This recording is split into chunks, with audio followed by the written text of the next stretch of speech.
Assalamualaikum warahmatullahi wabarakatuh.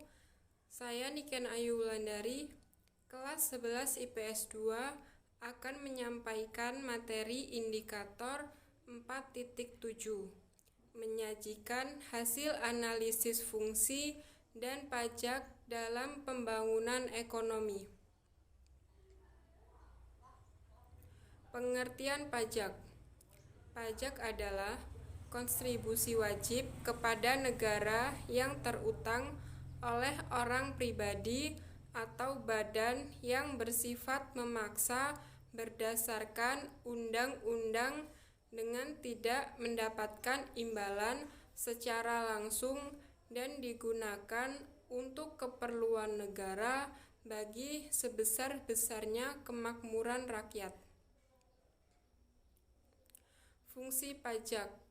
Fungsi pajak secara umum ada 4, yaitu fungsi anggaran, fungsi pengaturan, fungsi stabilitas, dan fungsi redistribusi pendapatan. Fungsi anggaran yang berarti bahwa adanya pajak berguna sebagai sumber dana bagi pemerintah untuk membiayai pengeluaran negara. Fungsi pengaturan mendefinisikan pajak sebagai alat untuk mengatur atau melaksanakan pemerintah dalam bidang sosial ekonomi. Fungsi stabilitas berarti bahwa pajak sebagai penerimaan negara yang dapat digunakan untuk menjalankan kebijakan-kebijakan pemerintah. Fungsi distribusi pendapatan berguna sebagai penerimaan yang dapat digunakan untuk membiayai pengeluaran umum dan pembangunan nasional. Manfaat pajak. 1. Membiayai semua pengeluaran negara seperti pembangunan nasional, pembiayaan penegakan hukum, keamanan negara, dan lain-lain. 2. Mengatur laju inflasi. 3. Mengatur laju pertumbuhan ekonomi negara. 4. Sebagai alat untuk mendorong kegiatan ekspor. 5. Memberikan perlindungan terhadap barang produksi dari dalam negeri. 6. Menstabilkan kondisi dan keadaan perekonomian di Indonesia. Tarif pajak. Tarif pajak merupakan dasar pengenaan pajak atas objek pajak yang menjadi penanggung jawab wajib pajak.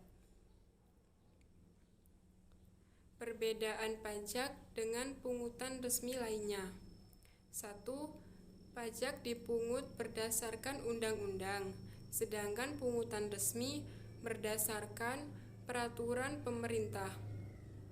2. Yang menjadi objek pemungutan pajak adalah semua orang yang memenuhi syarat tertentu.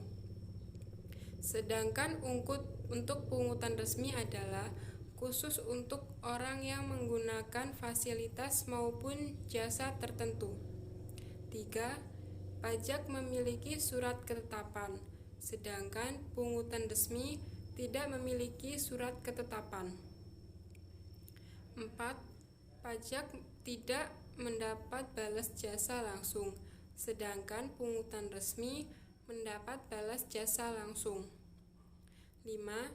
Perhitungan tarif pajak dilakukan oleh wajib pajak, sedangkan pungutan resmi dihitung pemerintah.